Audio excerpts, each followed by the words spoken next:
سوال کیا تراویح 8 رکعت پڑھ سکتے ہیں؟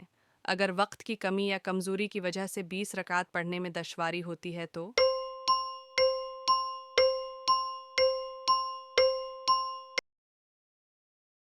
تراویح کی نماز میں 20 رکعت مسنون ہونے پر حضرات صحابہ کرام رضی اللہ عنہم، ائمہ اربعہ اور جمہور علماء کا اجماع ہے 8 رکعت تراویح پڑھنا غیر مشروع اور اجماع امت کے خلاف ہے۔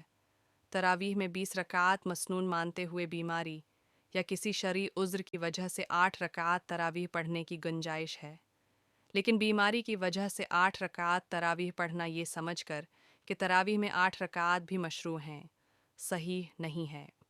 ایسی ہی معلوماتی انفارمیشن کے لیے ہمارے چینل اور اس ویڈیو کو لائک اور سبسکرائب کریں۔